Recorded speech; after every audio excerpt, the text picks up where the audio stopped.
You've probably been told that consistency is all about discipline and motivation. But here's what I've learned after helping hundreds of people hands-on, including CEOs, licensed psychologists, and even board-certified doctors. People that most of us would assume are much more disciplined than the average person. My main takeaway?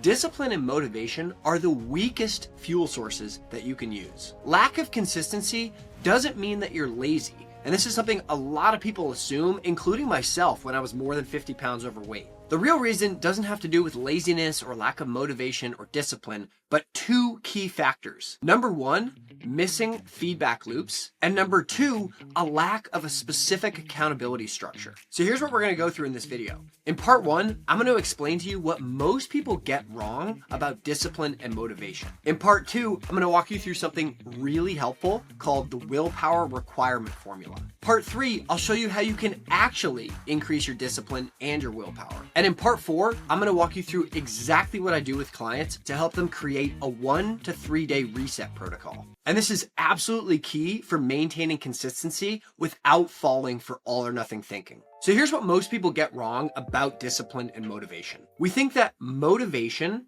leads to taking action, and then taking action leads to consistency. But the true equation is a little bit different. It actually starts with action. So action leads to motivation, then that motivation leads to taking more actions, which leads to consistency. Motivation isn't the engine that you're running on, it's actually the byproduct. And let me give you a prime example of how this works. I'm sure you've had the experience of having a to-do list of things you need to do around the house. You put it off for a couple of weeks, sometimes even months, and then one day you do one of the things on the list and it leads to you doing 4 or 5 things on the list. It just compounds. Once you take that first action, you take another action, you take another action, you built that motivation that leads you to do all these things. And there's a really helpful framework that I teach clients called the Action Domino Method. In simple terms, it just means having a series of very small actions or dominoes that you can take that then lead into knocking over bigger dominoes. Even tiny little actions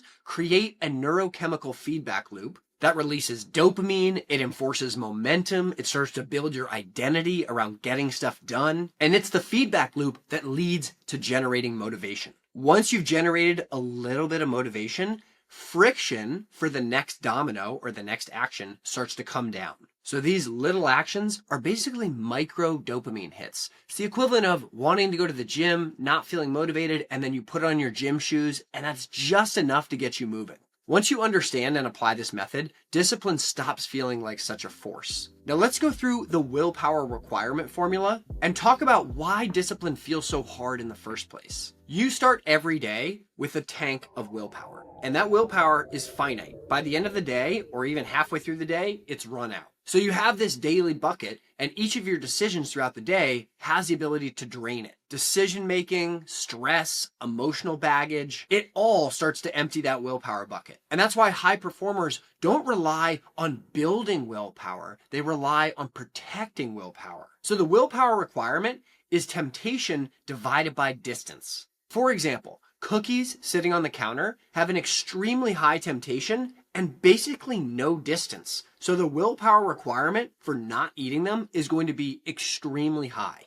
A phone in your pocket, same thing. Very high temptation, very low distance. Now on the positive side, if you have your gym clothes laid out and a yoga mat and you're gonna work out at home, the temptation to actually work might be low, but the distance is also low. So the actual willpower needed to get that workout done is going to be less than it might be if your gym clothes need to be washed and you need to drive to the gym. So the most disciplined people aren't focused on resisting more. They're focused on this equation to either remove friction or make it more smooth to make healthy decisions. In other words, they don't rise to the level of their motivation. They fall to the level of their systems or their environment. If you feel undisciplined or lazy right now, chances are your environment, your schedule, all the things that make up your systems are structured in a way that's making it really difficult for you. Now for part 3, how to actually increase your discipline and your willpower.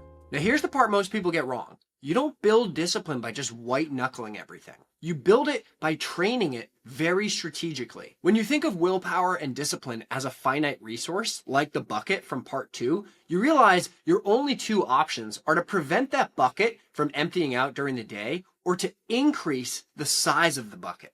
So this section is about doing both, increasing the size of the bucket and also lowering the amount that drains. So the way that you train this is just like you train a muscle. You don't go into the gym and start squatting 400 pounds. You go into the gym and you might start with body weight squats. The equivalent when it comes to training your discipline and your willpower involves finding activities that have a difficulty level that ranks somewhere in the agitation realm. So for example, you're getting groceries and you have your phone in your pocket. Most people, at least if you're like me, you get in the grocery line and your immediate urge while you're waiting is just to take out your phone. Basically, that's your brain saying, this is super annoying. I'm going to take out my phone to pass the time. That would be the moment where resisting is just a little bit of agitation, but it gives you the opportunity to look around and reflect. And just by resisting that, you're actually building your willpower muscle just ever so slightly. And even if it's less than a minute that you're waiting in line, just by resisting taking out your phone, it is a little bit uncomfortable and agitating, but it forces you to sit there and train your willpower muscle, like the equivalent of bodyweight squats. Another example might just involve sitting in silence for 5 to 10 minutes. It could be first thing in the morning, first thing in the evening, wherever you can fit it in your schedule. For a lot of people, that's really difficult. Another example involving actual exercise might be when you go and you walk on the treadmill or you go for a walk outside, you commit to 30 minutes. At the end, you go an extra 5 minutes. So it's up to you to figure out what makes the most sense to exercise your willpower. But doing this will build up your muscle so that you can get to the point where you're out at dinner and a bunch of unhealthy appetizers or bread is put on the table and you can resist because you've built your muscle over time. The important part is to practice this when you're feeling stable. If you add this on to a day that's already extremely difficult, you might be starting with a willpower bucket that's basically empty. And that's also why a lot of these are much easier earlier in the day. Now let's talk about why a lot of people fall apart when the schedule gets crazy. Now this is part 4 where I want to walk you through a 1 to 3 day reset protocol. Here's the thing.